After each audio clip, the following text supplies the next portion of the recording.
Welcome again back benchers. तो अगला जो हमारी शेड्यूलिंग टेक्निक है उसका नाम है SJF यानी कि शॉर्टेस्ट जॉब फर्स्ट। अब इसे थोड़ा एक एग्जांपल से आप समझिए कि ये करता काम कैसे करता है। आप ऐसे समझिए कि आप किसी परचूने की दुकान पे गए, ग्रोसरी स्टोर पे गए, ठीक। अब वहाँ पे तीन चार लोग खड़े हुए हैं, तीन चार अलग अलग कस्टमर हैं, ठीक। अब पहला कस्टमर है, उसके पास 200 आइटम की कोई लिस्ट है ना, उससे 200 अलग अलग आइटम निकलवाने हैं दुकान से, ठीक। कोई दूसरा कस्टमर है, उसके पास शायद 50 आइटम की लिस्ट है, ठीक। आप पहुंचे, आपको सिर्फ मैगी लेनी है। तो अब आप बताइए, दुकानदार जो है क्या पहले जो 200 आइटम लेना चाहता है उसे पहले सामान देगा, या जो 50 आइटम लेना चाहता है उसे सामान देगा, या आप सिर्फ मैगी लेने आए हो तो आपको पहले निकाल के दे देगा? बताइए, बताइए। है ना, ऑब्वियस सी बात है। आप खाली मैगी लेने आए हो तो वो पहले आपको दे देगा सामान, है ना, आपको एक मैगी का पैकेट दे देगा क्या, और बाकियों का सामान बाद में देता रहेगा, है ना। तो इसी अप्रोच पे काम करता है शॉर्टेस्ट जॉब फर्स्ट, ठीक है। देखिए, हमने इसकी टर्मिनोलॉजी पहले ही पढ़ चुके हैं। अगर नहीं देख आपको याद है तो आप पिछला वीडियो एक बार देख लीजिए, और अगर आप पहली बार आए हैं तो लास्ट वीडियोस प्लीज चेक करिए, है ना। अब देखो, इसे सॉल्व करने का वही तरीका है, हम गैंट चार्ट बनाएंगे, ठीक। एक क्लॉक बनाएंगे और एक रेडी क्यू बनाएंगे। गैंट चार्ट होता क्या है, ये रनिंग क्यू होता है सर, है ना, ये रनिंग क्यू होता है। स्टार्ट कहां से होता है, जीरो से। लेफ्ट वाला एज बताता है कब प्रोसेस एंटर कर रहा है, और राइट वाला एज बताता है कब प्रोसेस एग्जिट करके जा रहा है, ठीक। अब आप बताइए, अराइवल टाइम जीरो पे, अराइवल टाइम जीरो पे क्या कोई प्रोसेस आ रहा है? बताइए। जीरो पे ए आ रहा है, तो हमने सबसे पहले ए को रेडी क्यू में लिखा, ठीक। क्लॉक चल गई जीरो तक, जीरो पे ए आ गया, ठीक है।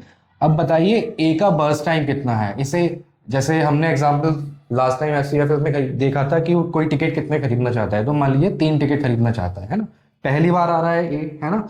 ए के आने के टाइम पे और कोई सिस्टम में प्रोसेस भी नहीं है ना। और ये है कैसा, नॉन प्रीएम्प्टिव मोड में है, ठीक। तो अब आप बताइए, जब ए आएगा और उसे 3 टिकट खरीदने हैं, है ना, तो नॉन प्रीएम्प्टिव है, तो उसका मतलब क्या है, एक बार में जितना एग्जीक्यूट करना चाहता है, अगर कोई प्रोसेस 3 सेकंड एग्जीक्यूट करना चाहता है तो सीपीयू को एक्वायर करेगा और पूरा कंप्लीट करके ही सीपीयू को छोड़ेगा। तो 0 + 3 कितने हो गए सर, 3, ठीक। क्लॉक चल गई 1 2 3, ठीक।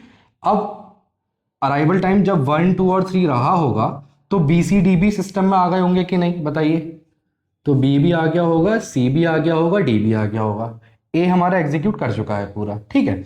अब आप इनके बर्स्ट टाइम में देख के बताइए कि बी सी डी इन तीनों में सबसे छोटा कौन सा है, शॉर्टेस्ट कौन सा है, बताइए।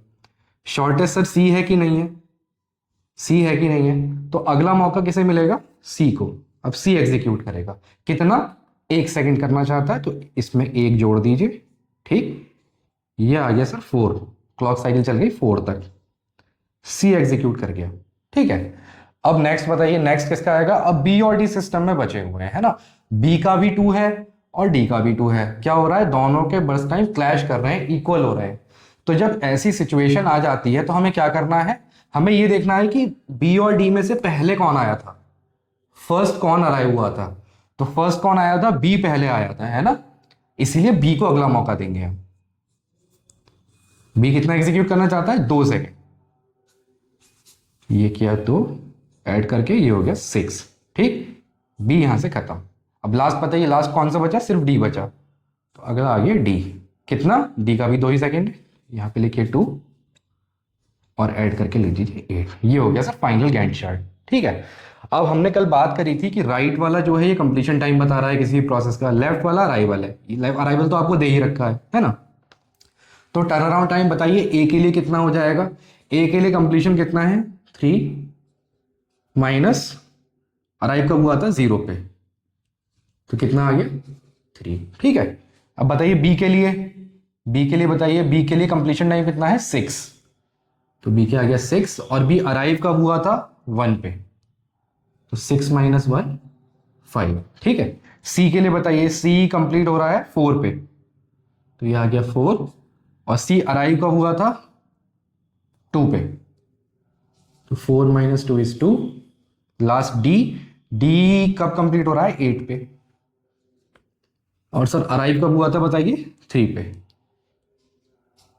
ये हो गया 5। अब अगर आप इसका एवरेज निकालना चाहते हैं तो वो क्या कहलाएगा, average turn around time, average turn around time क्या होगा सर, पहले इन चारों का सम कर लीजिए, 3 + 5 + 2 + 5 और टोटल कितने प्रोसेस हैं, 4, 1 2 3 4 ABCD, तो 4 से डिवाइड कर लीजिए, कितना हो गया, 5 और 3 8 और 2 10 5 15। ठीक, इसे कैलकुलेट कर लीजिएगा, इससे इसका एवरेज टर्न अराउंड टाइम आ जाएगा। ठीक है, चलिए, ओके, थैंक यू।